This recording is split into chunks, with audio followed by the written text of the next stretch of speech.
I'm sure everyone can see the presentation. So the title of my talk is How to Write an Original Research Article. So I believe that you have come across many scientific articles when you are preparing for your project. That's correct, right? Is it correct? No, not sure. Not starting to read yet.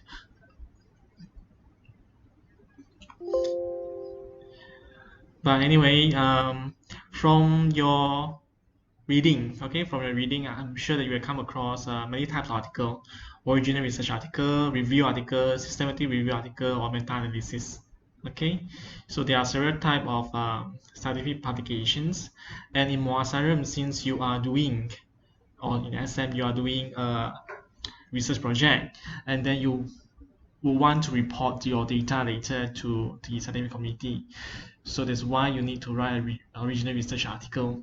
So let's say you have done a series of projects related to one topic, and then you want to review the data of all your project. That is a review article. So today we are going to learn how to write an original research article. So original research article is a report of original research finding, something that has not been written or has not been reported before. Okay, so let's say you are working on a research title in Wasarum, and before you even publish your article, someone from another country actually publish on the same topic. Then your research work lose the originality, and you have a hard time publishing such results. Okay, so for original research article, the result must not have published before. Okay, so what's the purpose of you writing an original research article apart from fulfilling your SSM criteria to graduations lah? Okay, so for the scientists out there, for the lecturers, original research article is a formal way of them or of us to put forward our research findings to the public. Okay, and you'll be read by students like you all trying to do research, researchers, policymakers, journalists, or even laymen. Okay, and your article, which is aimed to try to convince people about your findings, and sometimes it will elicit debate or discussions. But just really check, like, you want to write this article because you want to fulfill criteria passing SSM, okay? Or precisely, and your supervisor is asking me to write this article. But what are the different sections in original research article? So just a pop quiz. I'm sure that you have read the original research article. What's the first thing you read on the article? Or what are the first sections that you actually read on the research article? Anyone? Anyone? What is the first thing that you actually encounter, that you read on a research article? Anyone? Anyone? Someone randomly? Can anyone show me? Oh, someone leave a chat.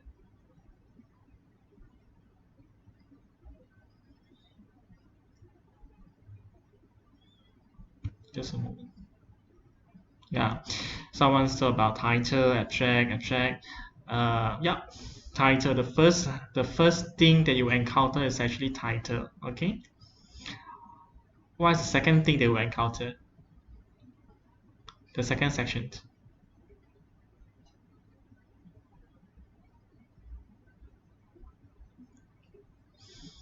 Some will answer abstract, but not the introductions. But the second thing you encounter probably is the author, yes. Okay. So anyway, let's get back to these presentations. So the structure of original research article, as a reader, okay, as you read along the research article, you will encounter title, abstract, introductions, materials and method, result and discussions that complete with conclusions. So we use abbreviations, okay, in red to represent these sections, okay, introductions, no, actually, introductions, methods, material, results, and also discussions. But as a writer, okay, because you are going to my screen sharing stop, is it?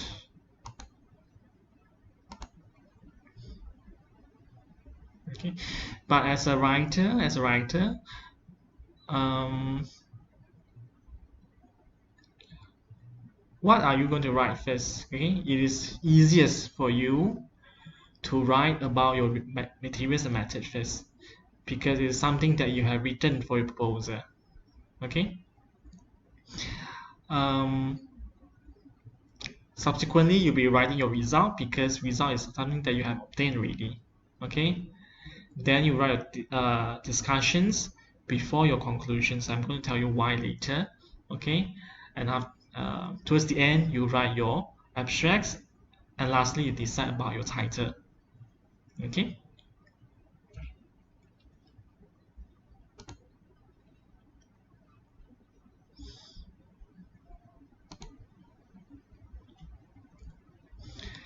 So first thing, I just realized that my screen share is paused. You guys have seen this structural original research article. So we are going to advance to title. Title is a short phrase that actually best summarizes your paper. So by saying short phrase, we would not want to write a full sentence as your title. Okay. For example, a full sentence. Vitamin D is significantly associated with bone health in Malaysian men. That's a full sentence. Okay. So a short phrase or more appropriate title would be significant relationship between vitamin D and bone health in Malaysian men. Most of the time, we don't want to see a full sentence. Okay, so we have actually we have experienced it ourselves. Okay, so you can see this title, parathyroid hormone is significantly associated with uric acid in men. Okay, this is a title we actually submitted to the journal. Okay, and we received a reply from the editorial house asking us, can you modify the title? Because it is a full sentence. So lastly, we modify it to significant associations between parathyroid hormones and uric acid in men. Okay, so this is not something I make up. Like, it's actually what happens outside. Okay, so sometimes we can be a bit creative with the title. Um, this sort of creativity is not suitable for your master abstract, but it's something that you can consider in your full research article. Okay, for example, you can frame your title as a questions. Okay, these are some of the title that is available online, and you can actually search it. Search sex hormone in Malaysian men, are there ethnic differences. Okay, this is example the title in the form of research questions. And this is actually an article by myself. So we actually put the research questions as a title, and it has been published.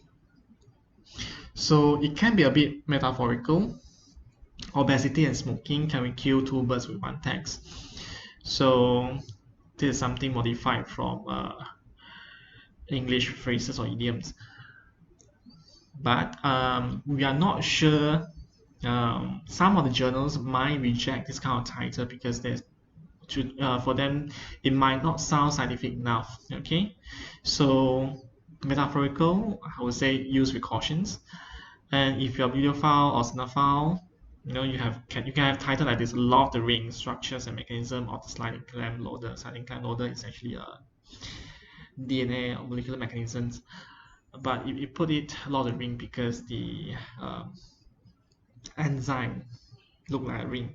Okay, but again, some of the journal house or editors might not appreciate this kind of creativity. So again, this kind of title you should use with cautions. Okay, the research question one is quite common actually. So these are the title in the form of research questions that we have published before. Sex hormone in Malay and Chinese men in Malaysia, are there age and race differences? Okay, the second one, the effect of alpha tocopherol, which is vitamin E on bone, is it a double-edged sword, meaning that whether vitamin E is actually bad or good for bone. Okay, so that is title. Any questions you want to ask about the title? No. So we'll continue with the abstract. So abstract as what Prof. Sujit have introduced you, abstract is actually a short paragraph of 200, 300 words that actually summarize the whole paper.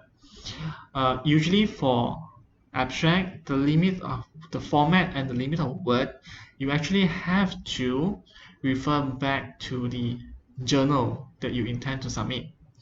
So in the case of SSM, the format of a manuscript is actually depends on the journal decided by your supervisors. So if your supervisor have decided a journal for you, so you are going to open your browser, go to that journal page and look for instructions for authors. Okay, or you can open any publication for that journal and try to follow the format. So the format of the abstract depends on the journal you intend to submit. Usually it's 200, 300. We have experienced 150 before, and we have experienced 250. Mostly it's 250 words. Okay, it can be structured or unstructured. For SSM abstract, for Asylum, it is a structured abstract. Okay, it can be structured according to background or aim, methods, result, and conclusions. Again, the subheadings depend on the journals that you wish to submit. Okay, it's not like black and white, you cannot change. Okay, for unstructured abstract, you can just delete the subheading and then combine everything into a single paragraph. So for beginners writers, we actually recommend you to write a structured abstract for your manuscript.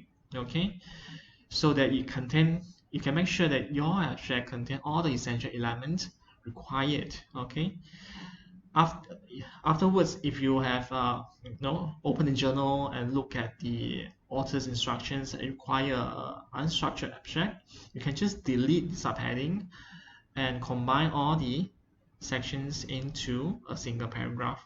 So this is the example of a structured abstract. Okay, so you can see that it is divided into subheadings such as background, aim, methods, results, and conclusion. You see that there's no discussion here. We never discussed our paper in the abstract. And as pointed out by Prof. Siju just now, we usually recommend you to put out the numerical value in your result so that when you say it is increased, the readers have a better understanding whether this increase is statistically significant or not. So at least put the p-value inside the results. Maybe not necessary for you to put the mean value there, the mean value of each parameters, because you add up to the words. But at least put the p-value there. And this is an example of unstructured abstract. You just, it's a matter of deleting all the subheading and combine it to a small paragraph. But again, you have to retain the p-value or mention the p-value in the results. Next, after the abstract, you can see after the abstract is usually followed by keywords. Okay. This is a mesh website that has been mentioned by Prof. Srijit. Okay. This is a mesh website. You just Google it, the CBI, NLM, NIH govern/mesh, and type in the keyword you want to try. Okay, if the keyword appear in the search results, then it is an official keyword. If the keyword doesn't appear in the search result, then it is not an official keyword. If I may, maybe I can try to search for you. No.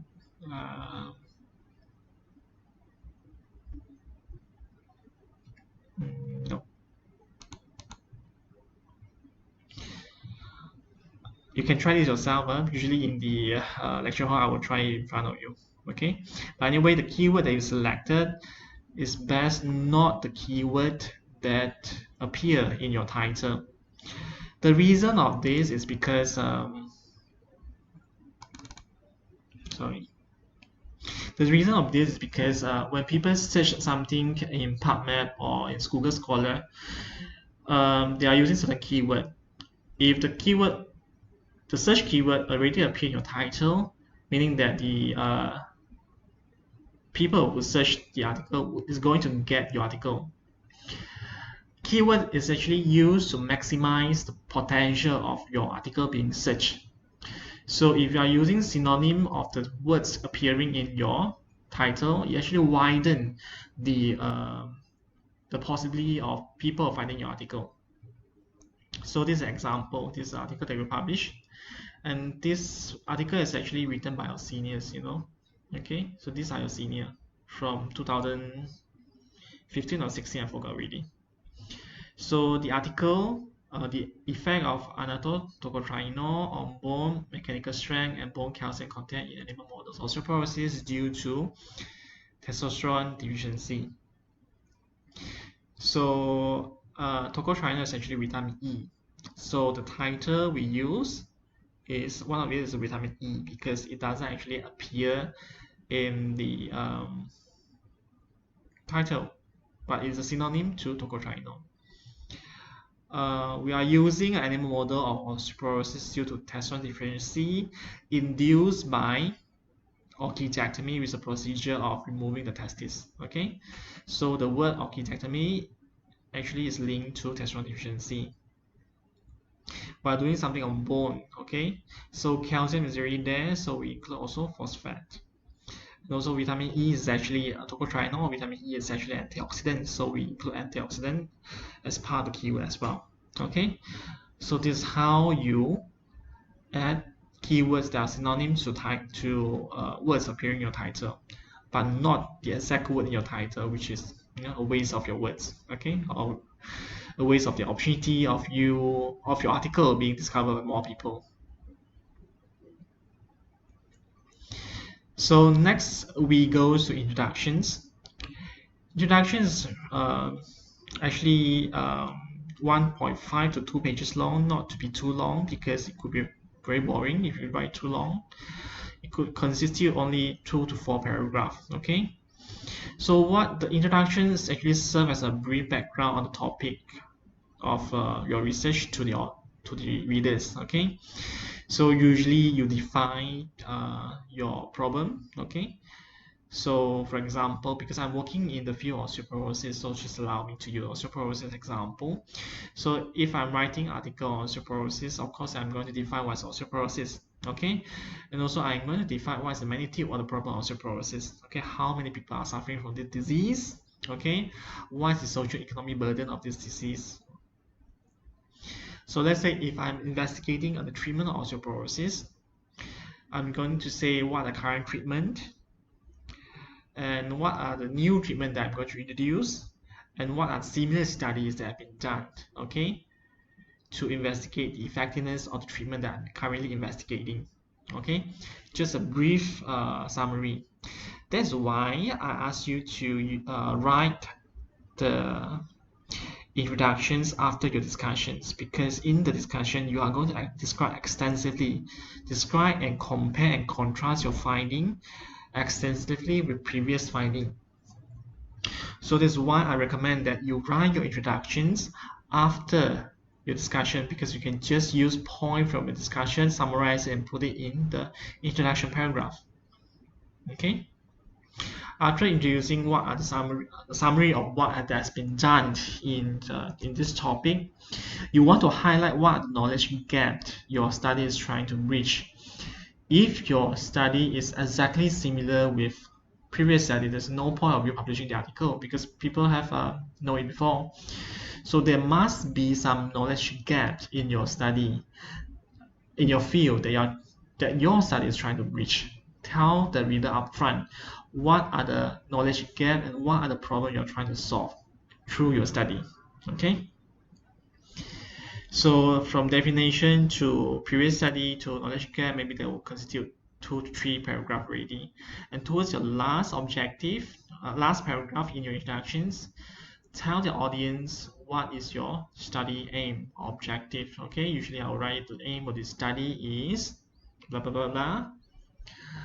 We hypothesize that blah blah blah And this study is considered important because clinically, it could reduce the information get from this study could reduce the morbidity of the patients if the treatment it has been found to be effective, things like that. Okay, use the last paragraph of the introductions to tell the audience what is the objective of this study, what is your hypothesis, and what are good or any benefits that can be achieved uh, if your study is successful.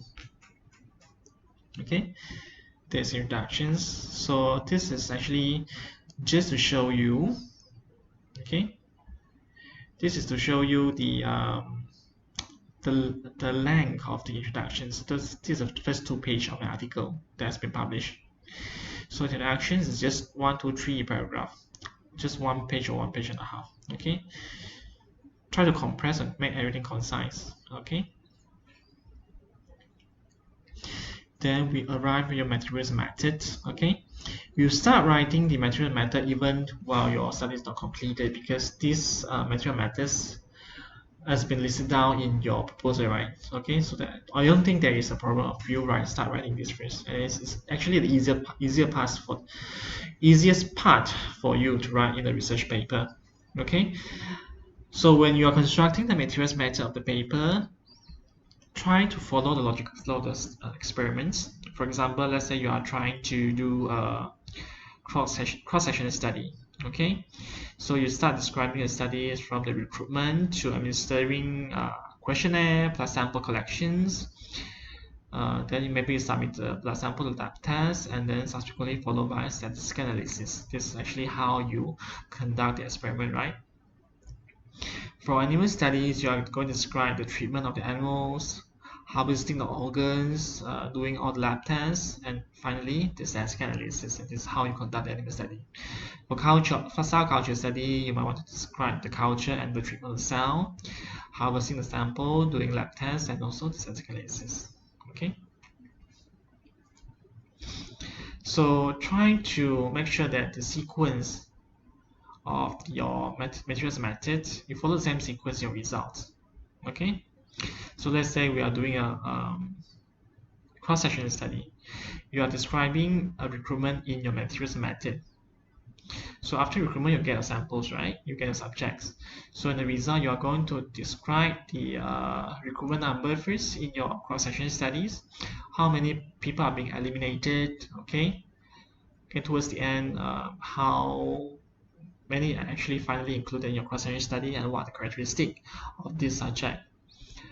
And then the subsequent paragraph, you describe the lab test in your materials method ABC. So you have ABC test, and in the result as well, you are going to list down the ABC test in a paragraph form in a similar sequence in your materials method. This is easier for the readers to comprehend your study. Make sure that you provide crucial information on method use. For example, let's say bacteria were pelleted by centrifugations, because your readers or scientists reading your article might want to replicate your study. Okay, if your study is particularly interested, or maybe just imagine your junior looking at your manuscript and they want to replicate the methods. Okay, because they are using a similar methods, so they are eager, or they will expect you to list out all the details of your methodology. So instead of just telling them that the bacteria are pelleted by centrifugations, tell them the exact G-force, RPM, exact minutes, exact temperature for you to that you have used in your study to pellet these bacteria. So let's say some of the method you use is very established method. Okay, so provide citation for well-established method. Okay, for example, we are sampling testosterone, and then this bioavailable and free testosterone level is actually calculated based on a certain formula which has been published. So you need to cite the you can cite the methods so that the authors can refer back to the original publications. You do not invent this method yourself. Okay, and provide citation. It is extension of your previous work. Let's say your supervisor actually do a very large study and they divide the large study to a small bit of study for you to do. So at the beginning of your methods and material, you can say that this study is actually a part of a larger study. Let's say it is a multinational trial, and then you got part of the trial to be done in Malaysia. So you can say that this clinical trial is actually a part of the multinational trial that has been conducted, okay, again inside the previous study or the larger study. This is very important. In materials and method, always use passive voice and past tense because you have conducted it before. So this is different from your proposal whereby you use future tense in your materials and method. Okay, use passive voice and past tense in your materials and method. So when you are using certain instruments, certain ELISA kit, certain chemical, remember to mention the manufacturer name, city, country of reagents and instruments. For example, bone structure indexes were determined using microcomputed tomography device. So indicate the manufacturer of the microCT device, ScanCom Medical, the city, and also the country. Okay, and this is part of steps so that the other readers or the other scientists reading articles could replicate your study. So sometimes you are using chemical ELISA kits, you might want to indicate the product number as well. So let's say I'm using a ELISA kit, so in bracket indicate the product number and then the company, reagents, the company and also city and also country. So if you forgot to note down this detail during your experiments, now is the time for you to find out about this detail. Okay. So we go to result. So result is a summary of your hard work, which is the most important part of paper. Okay. So for your convenience, okay, after you got all your results, try to tabulate your data first or to draw the figure first. Okay, before you write anything on the result, draw a table first to present all your data, or draw all the figures first.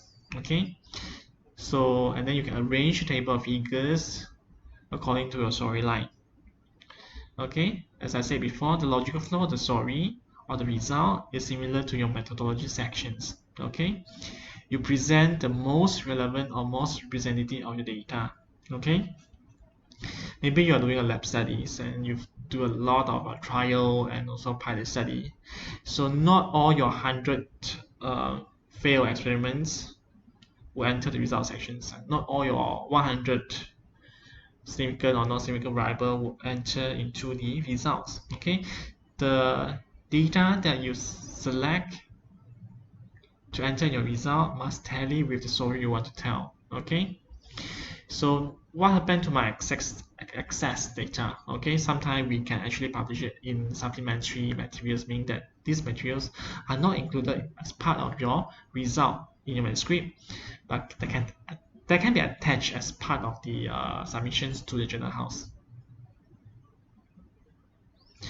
Make sure that the result is written in a very objective, clear, and concise manner. Okay, so this example, figure 3 clearly shows that approximately 3/4 of the subjects suffer from metabolic syndrome.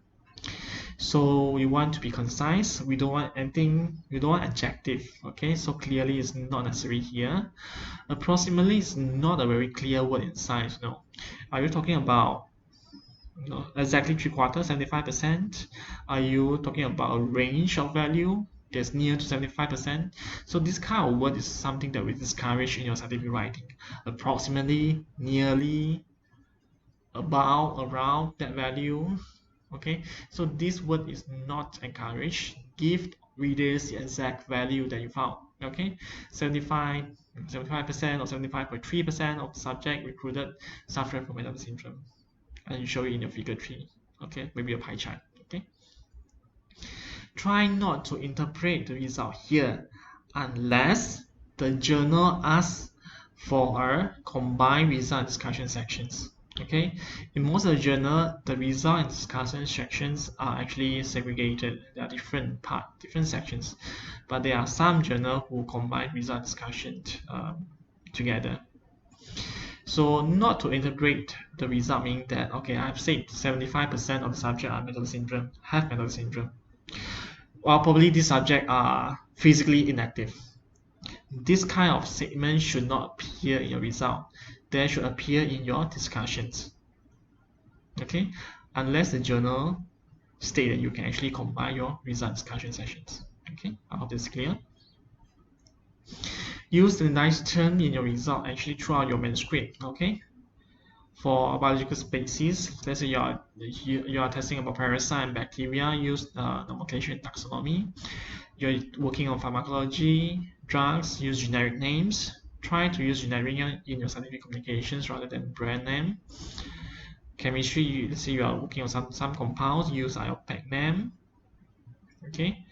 Um, for unit of measurement, try to use the International System unit lah. Okay. You are in a Commonwealth country again, so don't use deciliter per ml. That's American. Um, uh, don't use pound or inches. These are not the standard measurement unit in Commonwealth country. So for the tables and figures in result for table reference, make sure that your table is labeled table 1 and is cited in the text. Okay, when you say table 1, the table 1 must be mentioned in the text of results. Okay, the title of the table, and you have the label of each column and also the row. For the variable, make sure that you indicate the unit of measurements. For age is years, it's not indicated here, unfortunately. Okay, height, weight, cm, kg, blah blah blah. Okay. The value, okay, let's say you are presenting continuous variable, make sure that it is the mean is accompanied by the margin of error, which is in the form of SEM or SD. Okay. If you are presenting percentages or proportions, you have the n number together with the percentages. Okay. And indicate whether this comparison is significant or not. Okay. Here it's just written as an not significant and not significant, but you can actually put a p-value here, p-value, and then state the original p-value here. Okay. After the table, you actually have to indicate the all the abbreviations in the table. So although this abbreviation has been used in the text, you still have to define it again in under table, because for figure and table, we assume that the readers would look at the table without referring to the text. Okay, so all the short form abbreviation need to be defined again in each table and each figures. Okay, and put out legends. If let's say you mark any stars or ABC here, you have to tell the readers what does a star or ABC actually refers to. Let's say there's a star here, star, indicate adjustment. Let's say there's significant, let's say there are more than 2 comparisons, and then you indicate A and A, ABC, and things like that. You need to define what does the ABC means. Okay. And this is the figures. Again, label your figure 1 to 3. The title of the figure, and make sure that this figure 1 is cited in the text of the results. Make sure the axis of the graph is labeled. Okay, this is a group, so usually you don't label group lah. Okay, but measurements is indicated here. Let's say it's kg or it's centimeters. Make sure that it's waist circumference in cm, something like that. Okay, so make sure your bar or whatever line graph you are presenting is accompanied by margin of error, called the SD. Okay, on how to draw a graph SD label, and how to make SD on your bar chart. I think these are the information that you can Google yourself. Yeah. Okay. And then indicate the let's say there are significant differences. So we analyze this using ANOVA. They are significant pair. Okay, in Anato and TE. So we indicate AA. This pair is actually significant. Letters indicate statistical significance between the mark group. Okay, maybe you have BB here also. So you can say that groups sharing the same letters are significantly different from each other, something like that. Okay, so questions. What is wrong with this table? Anything wrong with the table? Can you find any errors in this table?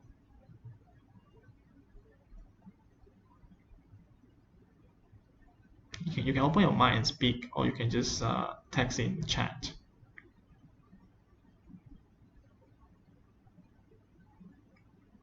Anything wrong with this table?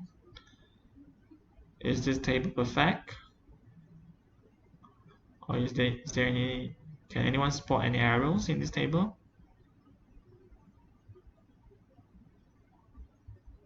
Anyone? Anyone?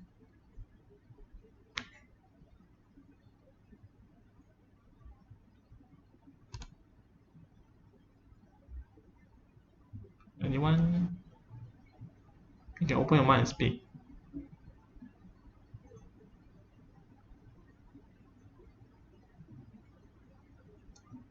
No one?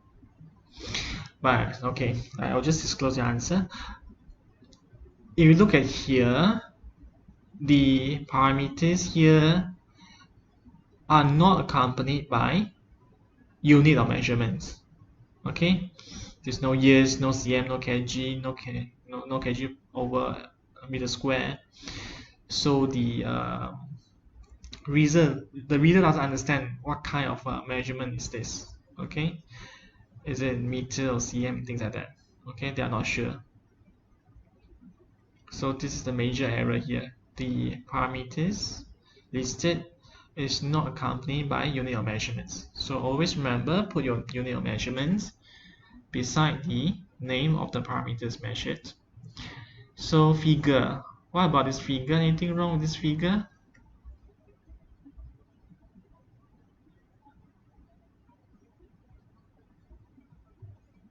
Anything wrong with this figure?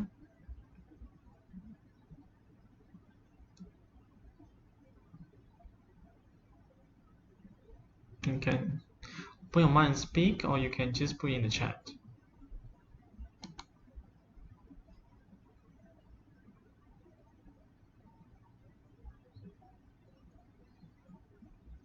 Now you have years here. Actually, when you have years here, you don't actually have to put years here. The measure is accompanied by unit of measurement, that's correct. This two line is you can actually differentiate this two line, that's okay. But what is missing? The title of this figure is missing. There's no figure title. Okay, and that is the problem of this figure. Now we move on to the hardest part, discussions. Okay, so to most of the researchers out there, to most of the writers out there, even the postgraduate students will find that discussion is the most difficult section to write in your manuscript. Okay, discussion actually provide opportunity for you to explain your findings. Okay, and this is how I would like my discussions. In the first paragraph, summarize all your results. In the first paragraph of discussion, summarize it briefly. Don't how do I say? Don't write exactly like in your results. Summarize it in one short paragraph. Provide a general overview of your result and leave out the specific detail. You don't actually have to mention the mean value. You don't have to mention the proportion. You just actually can leave out the p-value as well. Just give an overview of your result in the first paragraph of the discussion. In the subsequent paragraph, 1, 2, 3, 4, 5, okay? I'm not saying that it's 5, but then depending on how extensive your study, you can compare and contrast with previous study, one parameter by one parameters. Okay, so let's say, for example, I was doing a study on osteoporosis, and I'm comparing osteoporosis and also non-osteoporosis subject. I compare their physical activity level, their body weight, and also their calcium intake. And I find all these parameters are significantly different from each other. So I'm going to discuss the difference in physical activity first between these two groups. Okay, find out other previous study that have shown a significant difference in physical activity between osteoporotic and also normal subject, and compare it with your study. If there are studies similar and support your finding, that's fine. But also find other studies actually go against your observations. Okay, in compare and contrast, we don't want to see only studies that are similar to yours. Okay, we also want to see other studies that show result, or they are reporting result different from yours. Okay, and that will be a balanced comparison. When there are significant difference, especially when your findings go against majority of the reports outside, then it is very pertinent for you to explain the source of difference. Why is your study different from the previous study? Is it because the subject or the sample or the rest that you use is different from previous study? Okay, in terms of human, it could be a difference in variations in ethnicity, gender, or age. From animal or subculture studies, because of the species of animal difference, age of the animal is different, or even the treatment of animal is different. It could be the cell line that you use in this study is different from the other cell line that's been reported in literature. Look at also the experiment protocol used, whether the reagent, treatment methods, and instrument used are different between your study and the previous study, and whether the methods of analysis and also power sample size of previous study is different from yours. And all these can be sources of variations that explain the difference between your study and previous study. Okay, and if you think that your studies is superior to the previous one, let's say you have larger sample size, you are using the most updated method to measure the parameters, then say it. We believe that our studies are more superior than the previous study because we have a larger sample size and our samplings are more representative. Okay. However, if you find that your studies is different and it seems that your study design is not as compatible, or it's not superior than the previous study, is actually slightly inferior, maybe it's actually you can also indicate that our difference is we show that our finding is different from the previous studies, and we find that our sample size is quite small compared to the previous studies, and this could make our study underpowered. So this could be the source. This will explain why the result of study is not significant compared to other study.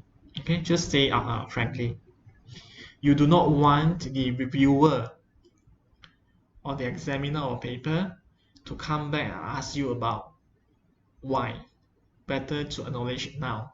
Okay, so this structure could apply in the subsequent second, third, fourth, and fifth paragraph to discuss all the parameters that you have in your study. Okay, repeat the same structure. And then towards the second last, okay, you can offer the explanations. Okay, for example, the mechanism of actions on some of the observations. Okay, you can draw inspiration. Say you are doing human observation study, you can actually draw some inspiration from in vitro and in vivo studies. Let's say you are seeing that in the clinical patient, you see that testosterone level is actually associated with the bone mineral density of the subject. So in offering explanations of these observations, you can say that this is because from cell culture animal studies, previous researchers have proved that testosterone has a direct effect that promote bone formations and things like that. Make sure that the explanation, although not tested in your study, is still plausible suggestion, not too far-fetched. Okay. This would require you to to discuss your result with your supervisor if you are not very well versed in the field. Okay.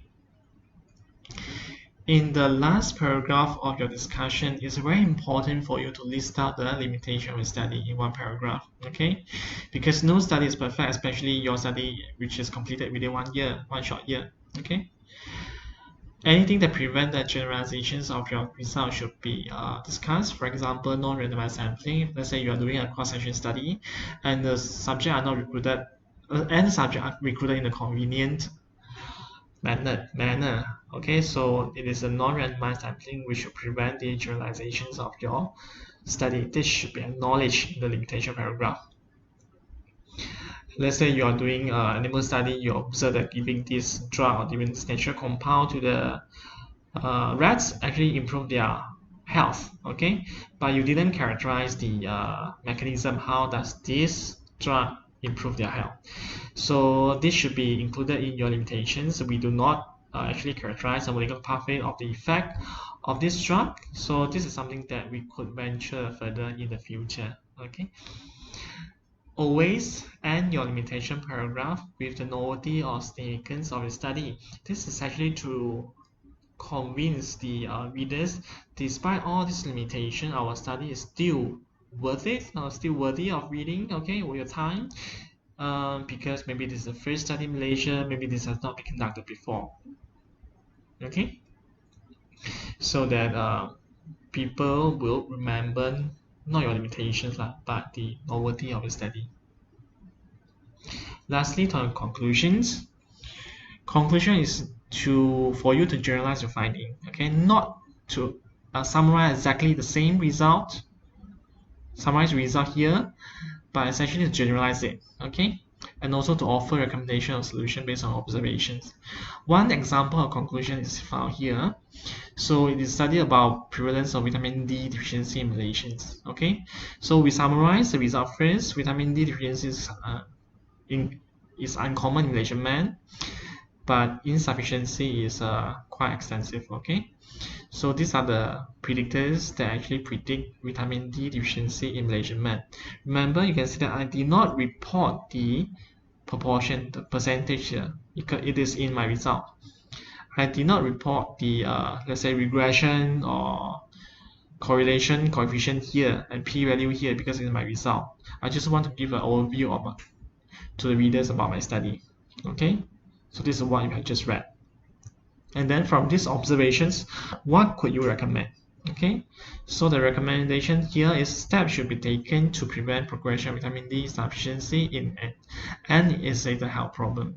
Okay, maybe you could be it could be more specific. Let's say you are doing about school children, so maybe the school and the parents should take steps to prevent this from happening in their children. Steps should be taken by government. Okay, more concrete recommendations. This is just this is not this is a very weak recommendations, but you can do better, I believe. Okay. So other sections, your original research article, usually you have a title page. Okay, title page is actually where you list your title, authors, and also who is the corresponding author. Your author list. Usually after conclusion, you will write this conflict interest, saying that the authors have no conflict interest. But if your supervisor are receiving grants from certain drug company, maybe you have to state here that Dr. XXX is actually receiving grants from this company. Okay, conflict interest is actually to alert the readers that some of the authors might be biased a bit in these studies, and these are the potential bias because they are receiving this grant from the drug company, so their reporting could be a bias. So so the reader should interpret the result with cautious. But if there's no conflict interest at all, we just say that the authors report no conflict of interest. Okay, acknowledgement, you have to you acknowledge the FF grant. Okay, you acknowledge that you have to thank University of Bangsa Malaysia for providing the research grant and write out the grant number. This is a must. Okay. And then the references, you can use EndNote or Mendeley, and here and Mendeley to format references is safer and also is faster. Okay, on how to use Mendeley or EndNote, you can consult the librarian or you can actually Google it online. Okay, and the formula references have to follow the specific journal. I can't recommend any best reference format for you, but just for go to the journal's website, look at the author instructions, and um, look at the format required by them. If you are using Eno manually, this process is actually automated, so you have less to worry. So tips on language, okay? So most of the time we are being criticized for our language in writing, okay? So these are some of the comments that we have received before. There are many grammatical mistakes in text, proper use of tenses. Language should be completely revised from point of view of grammar and terminology. Language editing is preferred, okay? So this is some of the foreigners or some of the outside reviewer commented our manuscript, okay? So to help you with this, I think simplicity is the best. Okay, make your sentences as simple as possible, as short as possible. If you cannot finish reading your sentence in one breath, then maybe it's not short enough. Okay, use simple vocabulary. Okay, don't use complex or very flowery or very novel-like uh, words in your manuscript because you're writing a scientific manuscript. The aim is to facilitate understanding, not to complicate understanding. Okay, and there are too many jargons in science already, so we don't need complicated English words in our manuscript. Pay attention to the positions of the things in your manuscript. Important things always put at the beginning of the sentence. For example, physical examination was performed on the subject in bracket by qualified physicians, or you can delete this, the sentence is complete. So here you want to stress on the physical examinations. Qualified physicians perform physical examination on subjects. So actually you want to stress on the qualified physicians. So what you want to stress, you put at the front. And you can see that this is actually passive and this is active voice. I hope by now you already know what's active and passive voice. But active voice, we conduct the experiment. Passive voice, the experiment was conducted by us. Throughout the manuscript, you use passive voice whenever possible, but what did I say just now? Use active voice whenever possible in your manuscript. However, use passive voice. Okay, compulsory use passive voice in materials and method. Okay, and it's in past tense. Past tense and passive voice in materials and method. This actually illustrates how to use different tenses in your manuscript. Usually, most of the time we'll be using simple present or simple past. Sometimes we use perfect tenses, has plus a word plus ed, or had plus a word plus a perfect tense. You use perfect tense only when you are trying to say something that's been done. Okay, present perfect when has been done, but the effect is still relevant nouns. Past perfect when the action has been done and the result is no longer relevant. But if you are confused with this, just stick with simple present, simple past. So just a simple guide, simple present when you are describing facts, habitual actions, and opinions. Okay, calcium deficiency causes osteoporosis, a fact. Okay, present perfect action that has been completed, but the results are still relevant in the present. So several studies has shown that calcium deficiency is related to metabolic syndrome. Okay, so those study has been completed and the finding has been reported, but again the findings are relevant to even nowadays. Okay, simple past describe actions that has been taken place previously. We recruited 300 subjects, or 300 subjects had been recruited for this study. Past perfect when you are describing an action and actions that has been happened previously and has completed. Okay, it's no longer relevant now. A previous study in 2015 have shown the relays were more susceptible to vitamin D deficiency. This study has been completed, but the reporting might not be relevant nowadays.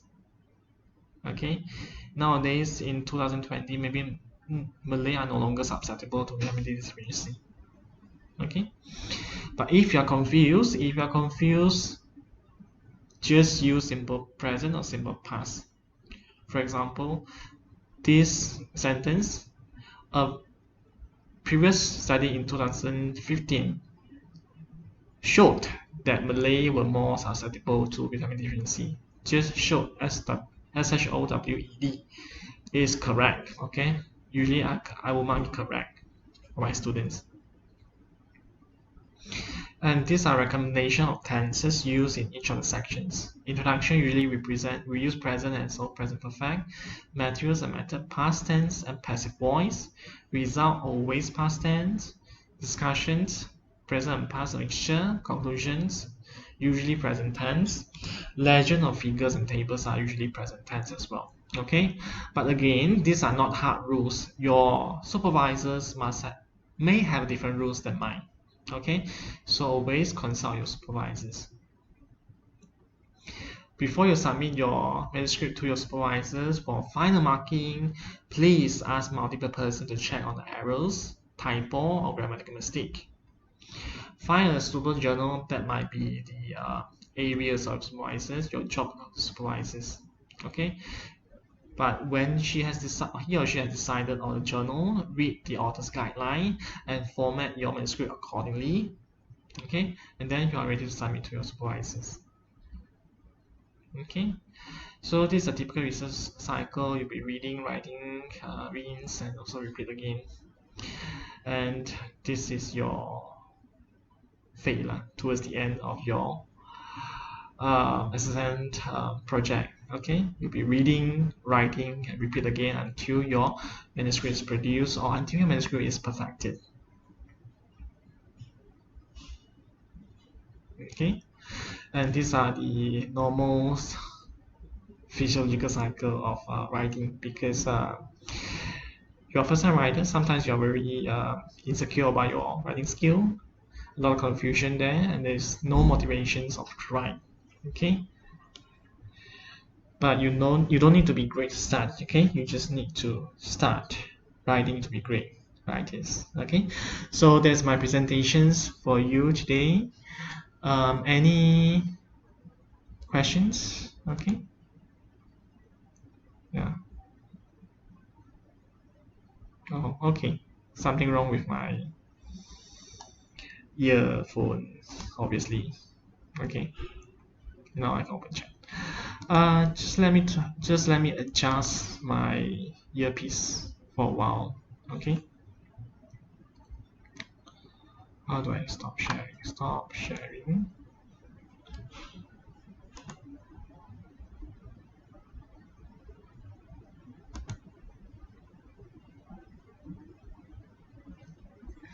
Or maybe I can just delete this.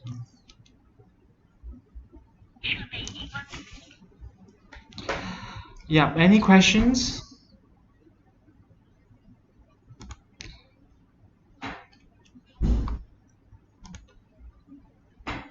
Any questions?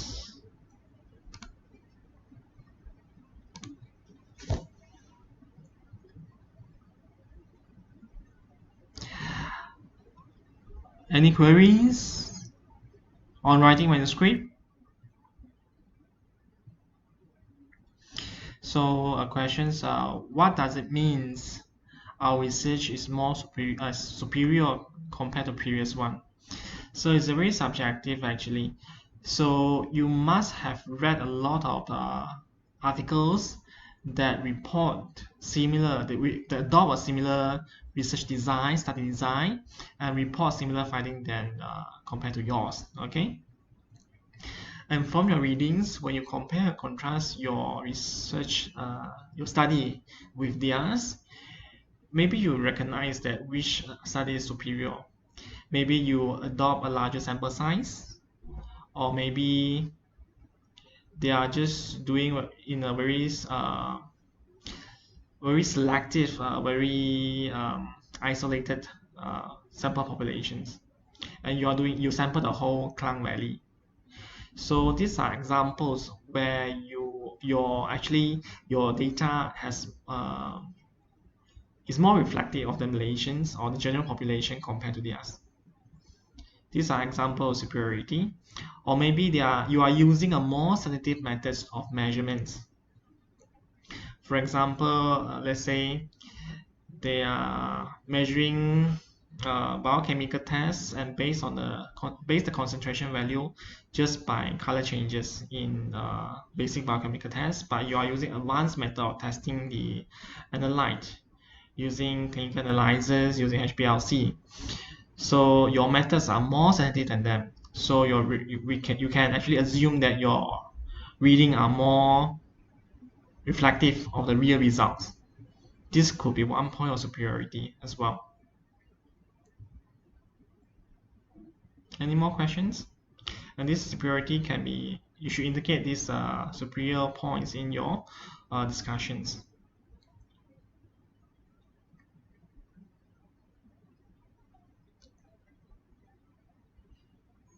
But let's say you are, yeah. But let's say if you found that your study is slightly inferior compared to the other people, do not be disheartened. Okay, do not be discouraged. Um, your study may be slightly inferior. Maybe they are recruiting 5,000 subjects. Yours is just 150. Okay, so do not be disheartened. You can also report or write the manuscript as it is. It's up to your supervisor to send it somewhere else. You do acknowledge your limitations in your limitation paragraph or the end of the paragraph for each variable. Okay, but for limitation in terms of in terms of how do you generalize your results, that could be listed in the last paragraph of your discussions and say that our sample size might be a bit small compared to the previous study. Our sample are quite selected. We only sample visitors of HUKM, but we actually didn't go out of the hospital setting to collect subject. This is our limitations. However, our study could be the first in Malaysia studying this aspect. Okay, so it will serve as a very useful pilot study for future bigger population study of future bigger trial in the future in Malaysia. Okay, towards the end of the discussion, the last paragraph, despite mentioning your limitation, always bring out the usefulness or the worthiness of your article to the readers. Remind them that the maybe 20 minutes that I spent on reading your article is worthwhile. Okay, this will lessen the chance of your manuscript being rejected. So any more how to say questions that I could help you?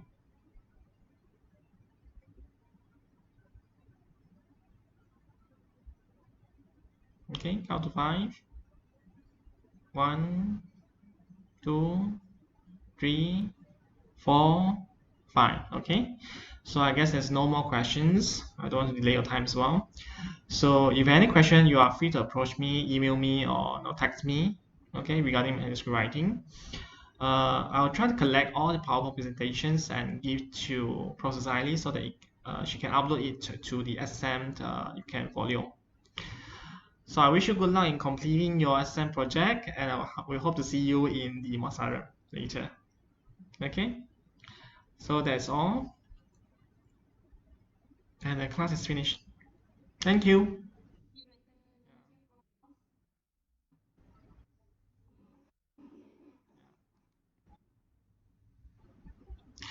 I recorded my sections. I'll try to post it in YouTube and post it to